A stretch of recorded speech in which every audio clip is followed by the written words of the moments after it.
Hello दोस्तों, आप लोग कैसे हैं।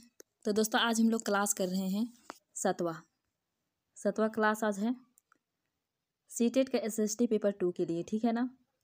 जिसमें 60 नंबर का क्वेश्चन आता है और 40 नंबर का एनसीईआरटी आता है और 20 नंबर का पेडागोजी आता है, ठीक है। तो हम लोग किस किस बात कर रहे हैं तभी कर रहे हैं 40 नंबर वाला। एनसीईआरटी बुक्स में जो रहता है वही चीज़ को आज हम लोग देखेंगे और ये बुक से ही पढ़ाया जा रहा है और इसको अच्छे तरीके से आप लोग समझने की कोशिश कीजिएगा। इससे बाहर कभी भी कोई भी क्वेश्चन नहीं फंसेगा, ठीक है ना। तो चलिए शुरू करते हैं। चैप्टर का नाम क्या है? तो हमारा देश भारत। क्या है दोस्तों? हमारा देश भारत। तो जल्दी देखते हैं। भारत एक बहुत बड़े भौगोलिक विस्तार वाला देश है। उत्तर में यह हिमालय के ऊंचे शिखरों से घिरा हुआ है। अरब सागर मतलब पश्चिम में क्या है? तो अरब सागर है। पूरब में क्या है? तो बंगाल की खाड़ी है। और दक्षिण में क्या है? तो हिंद महासागर भारतीय प्रायद्वीपीय के तटों पर लहराते हैं, ठीक है ना। चलिए हम नेक्स्ट चलते हैं। भारत का क्षेत्रफल कितना है दोस्तों? तो 32.8 लाख वर्ग किलोमीटर है। कितना है? 32.8 लाख वर्ग किलोमीटर है। और उत्तर में कश्मीर से लेकर दक्षिण में कन्याकुमारी तक का विस्तार लगभग कितना है? तो 3200 किलोमीटर है। कितना है दोस्तों? तो 3200 किलोमीटर है। और पूर्व में अरुणाचल प्रदेश से लेकर पश्चिम में कच्छ तक यानी गुजरात तक विस्तार कितना है दोस्तों? तो 29 किलोमीटर तक है। ऊंचे ऊंचे पर्वतों, भारतीय मरुस्थल, उत्तरी मैदान, आसमान, पठारी सतह, तटीय भाग एवं द्वीपीय समूह स्थल रूपों के विभिन्नता को दर्शाते हैं। क्या करते हैं? विभिन्नता को दर्शाते हैं। यहाँ जलवायु, वनस्पति और वन्य जीवों के साथ साथ भाषा एवं संस्कृति में भी क्या होता है? विभिन्नता है, ठीक है ना। और इस विभिन्नता में भी एकता पाते हैं। क्या करते हैं दोस्तों? इतना विभिन्नता होने के बाद भी क्या है? एकता है, ठीक है ना। एकता है जो हमारे परंपराओं में दिखती है। यही कारण है कि हम एक राष्ट्र में बंधे हैं। वर्ष 2011 से अब तक भारत की आबादी 120 करोड़ से अधिक हो चुकी है। यह चीन के बाद विश्व का दूसरा सबसे अधिक जनसंख्या वाला देश है। क्या है दोस्तों? जनसंख्या वाला देश है। और नेक्स्ट है क्या? स्थित। भारत उत्तरी गोलार्ध में स्थित है। जैसे कि ये पृथ्वी है, ये विषुवत रेखा है, तो इधर का उत्तरी गोलार्ध कहते हैं और इधर को दक्षिणी गोलार्ध कहते हैं। तो भारत कहाँ स्थित है? तो इधर स्थित है, ठीक है ना।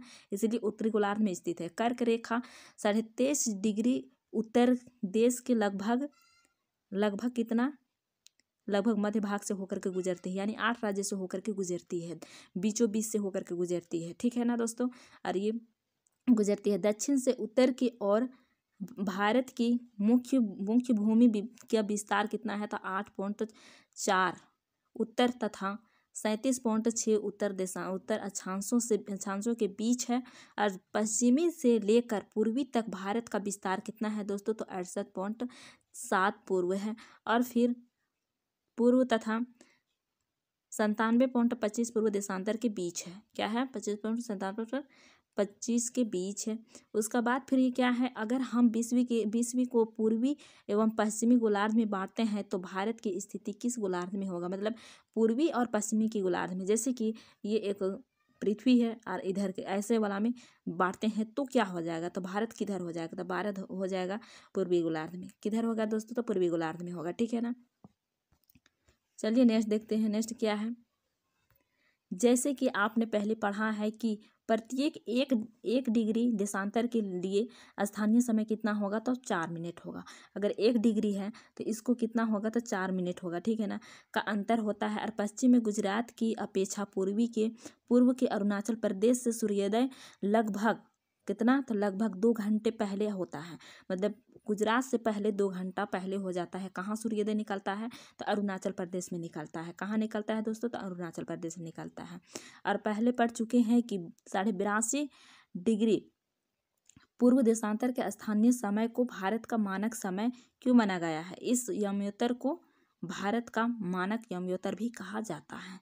मतलब भारत यमोत्तर भी कहा जाता है। भारत के पड़ोसी देश दोस्तों, अब यहाँ पर देखते हैं भारत के कितने पड़ोसी देश है। तो 7 देशों की स्थलीय सीमाएं इसकी सीमाओं से जुड़ी है। कितना देश है? तो 7 देश है।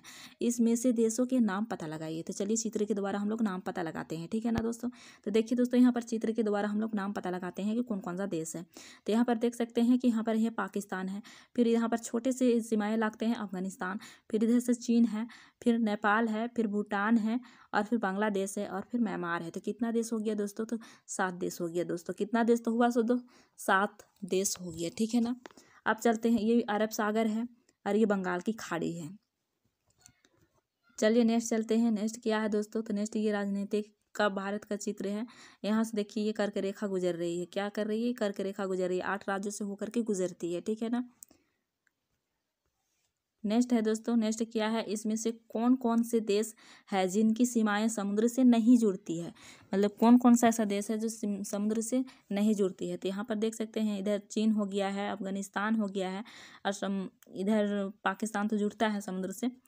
चलिए फिर जुड़ता है। दक्षिण में समुद्र के स्थित 2 द्वीपीय श्रीलंका तथा मालदीव हमारे पड़ोसी देश है। क्या है दोस्तों? हमारे पड़ोसी देश है।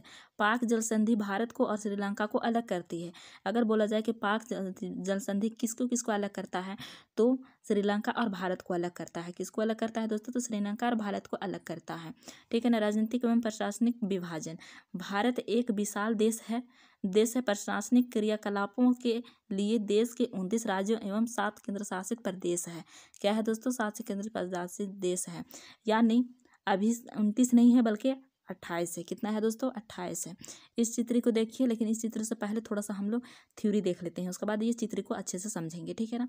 तो देखिए दोस्तों, में बांटा गया है, ठीक है ना। अब दिल्ली भारत का क्या है दोस्तों? तो राजधानी है। दिल्ली क्या है? भारत का राजधानी है। राज्यों का निर्माण मुख्य भाषाओं के आधार पर हुआ है। मतलब राज्य का निर्माण जो हुआ है भाषा के आधार पर हुआ है। और क्षेत्रफल की दृष्टि से सबसे बड़ा राज्य कौन है दोस्तों? तो राजस्थान है। और सबसे छोटा राज्य कौन है? तो गोवा है।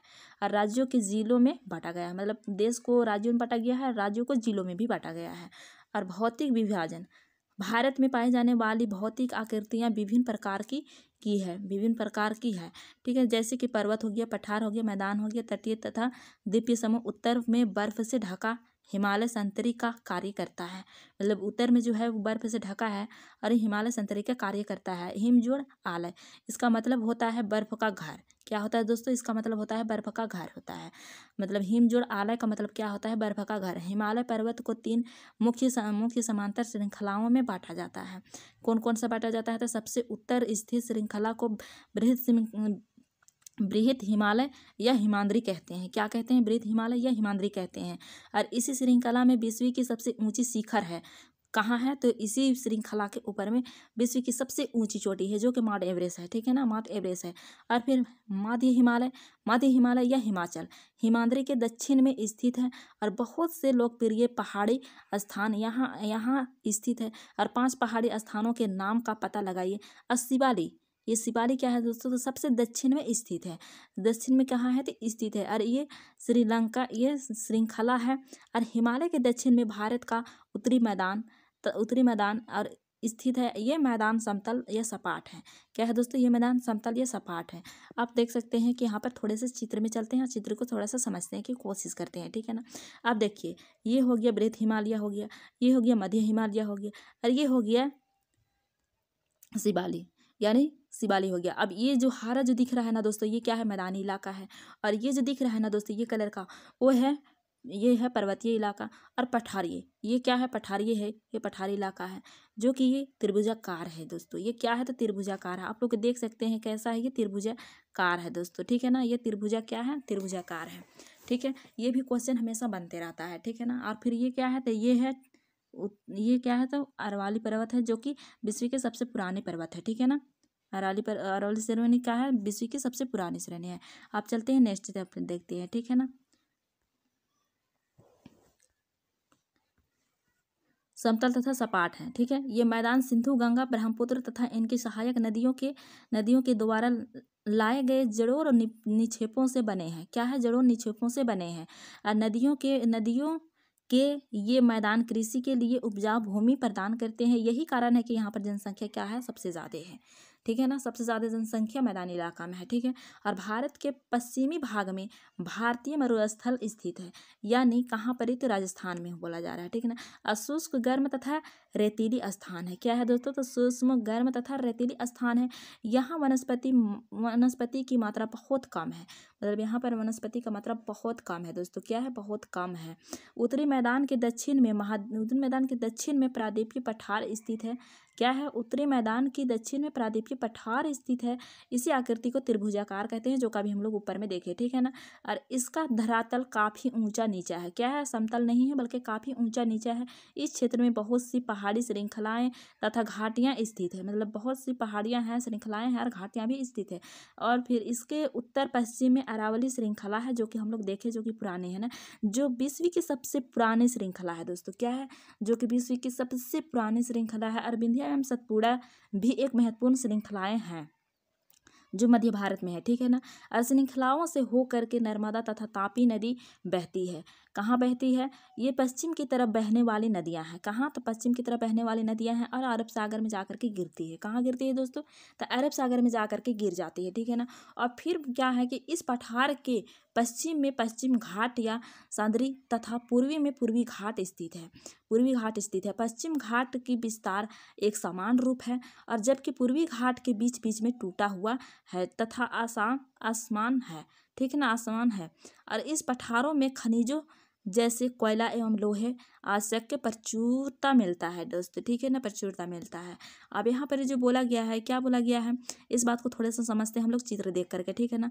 यहाँ पर बोला गया है कि पश्चिमी जो घाट है वो पूरी तरह समान है, एक समान है, लेकिन पूर्वी घाट नहीं है समान, ठीक है ना। तो इस चीज़ को थोड़ा सा यहाँ पर आप लोग देख सकते हैं। देखिए दोस्तों, ये वाला जो बोला गया है, ये वाला जो है ना, इसको बोला गया है, ठीक है ना। इधर का टूटा फूटा है, यहाँ पर टूटा फूटा नहीं है, ठीक है ना। चलिए हम नेक्स्ट चलते हैं। देखें,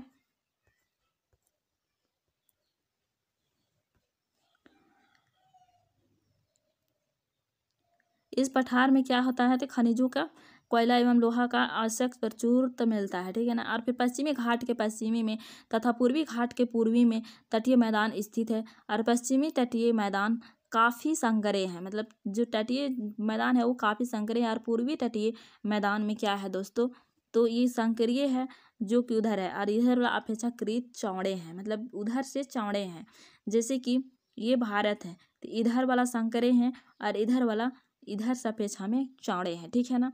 अब चलिए, अपेक्षाकृत चौड़े है वहाँ पूर्व की ओर बहने वाली नदियाँ, मतलब पूर्व की ओर जो बहती है वो नदियाँ क्या क्या है, तो महानदी है, गोदावरी है, कृष्णा है और कावेरी नदी है। बंगाल की खाड़ी में गिरती है। कहाँ गिरती है दोस्तों? तो बंगाल की खाड़ी में गिरती है। ये नदियाँ अपने मुहाने पर उपजाऊ डेल्टा का निर्माण करती है। क्या करती है? ये नदियाँ अपने उपजाऊ डेल्टा का निर्माण करती है। और बंगाल की खाड़ी में गंगा एवं ब्रह्मपुत्र नदियों के मुहाने पर ये सुंदरबन का डेल्टा बनाती है। क्या बनाती है? सुंदरबन का डेल्टा बनाती है। कौन सा नदी है? तो गंगा और ब्रह्मपुत्र नदियाँ सुंदरबन का डेल्टा बनाती है दोस्तों।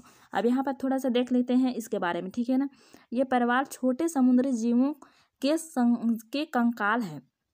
जहाँ पर ये छोटे छोटे चीज़ दिख रहा है ना, ये चीज़ क्या है? ये लैंड नहीं है, बल्कि ये क्या है दोस्तों, ये छोटे जीवों का, ये जब मर जाते हैं तो उसी का कंकाल है, जिसे हम लोग क्या कहते हैं, तो पोलिप कहते हैं। पोलिप कहते हैं, कहा जाता है जब जीवित पोलिप मरते हैं तब उनका कंकाल बच जाता है। मतलब उनका कंकाल क्या करता है? बच जाता है।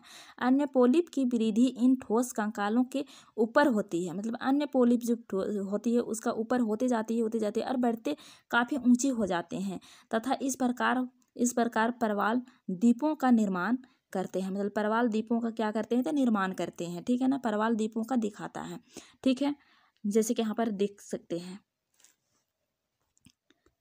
यहाँ पर देखिए आप, थोड़ा सा समुद्र के सुनामी के बारे में दिया हुआ है और ये सुनामी का क्या है, एक चित्र है, आप देख सकते हैं। यहाँ पर आप देखिए थोड़ा सा क्या लिखा हुआ है। भारत में 2 द्वीपीय समूह है। भारत में 2 द्वीपीय समूह हैं और कौन कौन सा है? तो लक्षद्वीप और द्वीप समूह। कौन है दोस्तों? लक्षद्वीप और द्वीप समूह। ये कहाँ पर है? तो ये अरब सागर में स्थित है। कहाँ स्थित है दोस्तों? तो ये अरब सागर में स्थित है। ये केरल के तट से कुछ दूर स्थित परवाल द्वीप है। अंडमान एवं निकोबार द्वीप समूह भारत से दक्षिण पूर्व दिशा में बंगाल की खाड़ी में स्थित है। कहाँ है? तो बंगाल की खाड़ी में स्थित है। कौन कौन सा? तो अंडमान एवं निकोबार द्वीप समूह, ठीक है ना। उसके बाद स्थित है, आप जानते हैं कि कौन सा द्वीपीय समूह वर्ष 2004 में सुनामी से प्रभावित हुआ था। और समाचार पत्रों तथा लोगों से बातचीत के जरिए जानकारी प्राप्त कीजिए कि जब सुनामी भारत तट से टकराई थी तो किस प्रकार लोगों ने अलग अलग तरीके से इस चुनौती का सामना किया था। सुनामी एक विशाल सागरीय तरंगे है जो समुद्र तल पर भूकंप के कारण उत्पन्न होती है। ठीक है ना दोस्तों। तो दोस्तों आज का वीडियो में इतना ही। अगर वीडियो अच्छा लगा हो तो लाइक शेयर और कमेंट करके ज़रूर बताइएगा। और जो चैनल को सब्सक्राइब नहीं किए चैनल को सब्सक्राइब कर लीजिएगा। फिर मिलते हैं नेक्स्ट वीडियो में, तब तक के लिए टेक केयर एंड बाय।